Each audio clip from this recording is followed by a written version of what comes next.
کہ یہ ڈرونز افغانستان کو فراہم کس نے کیے، یہ کون سے ڈرونز تھے، کون سی ٹیکنالوجی اس میں استعمال ہوئی ہے، اور اس میں اب تحقیقات جو ہیں وہ تو جاری ہیں، لیکن جب براہ راست یہ مانا گیا کہ افغان طالبان نے یہ بھیجے ہیں، کیونکہ جو راولپنڈی، اسلام آباد،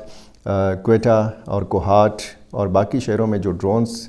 کی پروازیں دیکھی گئیں یا جہاں پہ ڈرونز نے نشانہ بنانے کی کوشش کی، کسی پاکستانی ملیٹنٹ گروپ نے اس حوالے سے دعویٰ نہیں کیا کہ جی یہ ہمارے ڈرون تھے۔ ٹی ٹی پی نے نہیں کیا، گل بہادر گروپ نے نہیں کیا، بی ایل اے وغیرہ نے نہیں کیا۔ افغان طالبان کی حکومت نے کہا، ان کی وزارت دفاع نے کہا کہ یہ ہمارے ڈرون تھے۔ اس کا کیا مطلب ہے؟ اس کا سیدھا مطلب یہی ہے کہ کیا اب یہ سمجھ لیا جائے کہ افغان طالبان ہمارے کھلے دشمن ہیں؟ کیا اب براہ راست ان کو نشانہ بنایا جائے گا؟ جس طریقے سے تفصیلات سامنے آئی ہیں وہ یہی ہیں کہ جو شیخ ہیبت اللہ اخندزادہ کی حفاظت پر معمور جو 313 اسپیشل فورسز یونٹ کا تربیتی مرکز ہے، اس کو نشانہ بنایا گیا ہے، اور یہ یونٹ قندھار میں موجود ہے اور شیخ ہیبت اللہ اخندزادہ کی بطور خاص حفاظت کرتا ہے۔ اس کے ساتھ ساتھ ان کا جو انٹیلیجنس ہیڈ کوارٹر ہے اس کو ہٹ کیا گیا ہے، یہ بتایا گیا ہے، ایک فوجی اڈے کو ہٹ کیا گیا ہے، اور جو پاکستان کے سیکیورٹی ذرائع ہیں وہ یہ بتاتے ہیں کہ یہ کامیاب فضائی حملے تھے اور یہ حملے جاری ہیں۔ یہ 14 اور 15 مارچ کی درمیانی شب جو ہے ان کے ٹیکنیکل تنصیبات کو جو ہے وہ کامیابی سے نشانہ بنایا گیا، پاکستانی سیکیورٹی ذرائع نے کہا ہے، اور سیکیورٹی ذرائع نے یہ بھی کہا ہے کہ حملوں کے دوران پاک افواج نے قندھار میں انتہائی اہم ٹیکنیکل ایکوپمنٹ سٹوریج ٹنل کو بھی تباہ کر دیا ہے۔ یہ زیر زمین ٹنل افغان طالبان اور دہشت گرد بطور ٹیکنیکل ایکوپمنٹ سٹوریج استعمال کرتے تھے۔ آپریشن غضب للحق کے تحت کارروائیاں اہداف کے حصول تک جاری رہیں گی، یہ جملہ اس میں دہرایا گیا ہے، اور ساتھ ساتھ جو مختلف ذرائع سے مختلف قسم کی خبریں آ رہی ہیں، اس میں آپ کو پتہ ہے کہ سوشل میڈیا کا جو ہے وہ بھی استعمال کیا جاتا ہے۔ افغان جو سوشل میڈیا کے ذرائع ہیں وہ پھر اس ساری صورتحال میں الگ قسم کے دعوے کرتے ہیں۔ پاکستانی جو فورسز کے قریب سمجھے جانے والے جو اکاؤنٹس ہیں ان سے بھی خبریں آتی ہیں، فوری طور پر حکام کی طرف سے باقاعدہ طور پر باضابطہ طور پر کچھ نہیں بتایا جاتا۔ ذرائع کے حوالے سے خبر آ جاتی ہے، میڈیا میں بھی چیز آ جاتی ہے، انٹرنیشنل میڈیا ظاہر ہے کہ اس کے معاملے پہ نظر رکھے ہوئے ہے،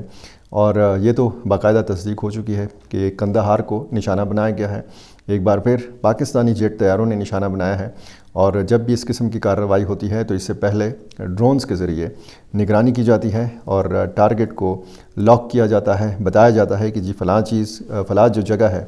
یہ فلاں چیز کا ہیڈ کوارٹر ہے اور یہ اتنی اہمیت کا حامل ہے اور اس کو نشانہ بنایا جانا ہے۔ یہ ساری صورتحال بتاتی ہے کہ پاکستان اور افغانستان کی کشیدگی میں مزید اضافہ ہوا ہے۔ ایک طرف ہم دیکھتے ہیں کہ ترکی اور چین سرگرم ہیں، اور چین نے بڑی پھرتی کا مظاہرہ کیا ہے۔ حالیہ 1-2 دنوں میں ہم نے دیکھا کہ جو افغان وزیر خارجہ ہیں ان کی بات ہوئی چین کے وزیر خارجہ سے، چین کے وزیر خارجہ نے پاکستانی حکام سے بات کی، کیونکہ اس ساری لڑائی میں، اس سارے معاملے میں صرف پاکستان اور افغانستان متاثر نہیں ہو رہے، چین کے مفادات کو بھی نقصان پہنچ رہا ہے۔ چین کے مفادات پاکستان میں بھی ہیں اور چین کے مفادات افغانستان کے اندر بھی ہیں۔ تو یہ کسی اور ویڈیو میں اس پہ بات کر لیتے ہیں کہ کیا چین کو اس معاملے میں ناراض کیا جا رہا ہے، کیا چین کی بات کو نہیں مانا جا رہا پاکستان کی طرف سے، یا پھر ہم یہ اندازہ لگا سکتے ہیں کہ پاکستان جو کر رہا ہے افغانستان میں آپریشنز کر کے، کیا یہ چین کی مرضی سے کر رہا ہے؟ کیونکہ جو تحفظات پاکستان کے ہیں وہ چین کے بھی ہیں۔ جو ملیٹنٹ گروپس موجود ہیں افغانستان کے اندر، جو پاکستان کا موقف ہے اسی طرح کا موقف چین کا بھی ہے ETIM کے حوالے سے، اور باقی ملکوں کے حوالے سے بھی اسی قسم کے تحفظات ہیں۔ تو پہلو بہت زیادہ ہیں اس سارے معاملے کے۔ ایک لمبی جنگ کی طرف معاملہ جاتا ہوا نظر آتا ہے،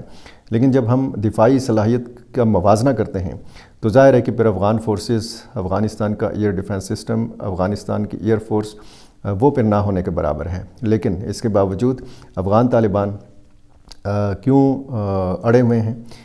کیوں وہ جوابی کارروائی بھی کرتے ہیں اور پھر اس میں اس طریقے کی وہ کارروائی کر بھی نہیں سکتے جس طریقے سے پاکستان کرتا ہے۔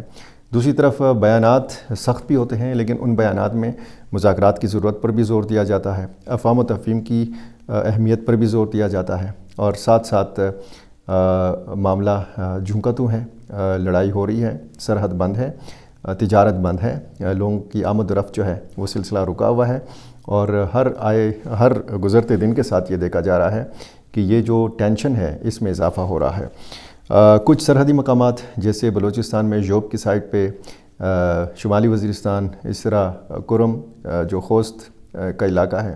یہاں پہ، اور پھر خیبر میں کچھ سرحدی مقامات سے جھڑپوں کی اطلاعات بھی آئی ہیں۔ اس میں نقصان کے حوالے سے نہیں بتایا گیا۔ رات کے اس پہر ظاہر ہے کہ معلومات فوری طور پر حاصل نہیں کی جا سکتی، اگلے روز پھر مزید معلومات آ جاتی ہیں، لیکن اس میں خدشات یہی ہیں کہ جس طریقے سے قندھار کو نشانہ بنایا گیا، اسی طریقے سے اگلے چند گھنٹوں میں کابل کو بھی نشانہ بنایا جا سکتا ہے، اور مشرقی کچھ مزید جو صوبے ہیں ان میں بھی فضائی کارروائی ہو سکتی ہے، اور یہ بھی ممکن ہے، اس بات کے بھی خدشات موجود ہیں کہ جس طریقے سے ڈرون بھیجے گئے تھے افغانستان کی طرف سے مبینہ طور پر، تو اسی طرح کی کارروائی جو ہے پاکستانی مختلف شہروں میں، مختلف علاقوں میں دوبارہ سے بھی کی جا سکتی ہے، اور یہ وہ سلسلہ ہے کہ جو ہم دیکھ رہے ہیں کہ اس میں شدت آ رہی ہے۔ میرا چینل آپ نے ابھی تک سبسکرائب نہیں کیا، آخر میں وہی گزارش کروں گا، یہ کر لیجئے، مجھے رائے سے اپنی ضرور نوازا کیجیے۔ بہت شکریہ۔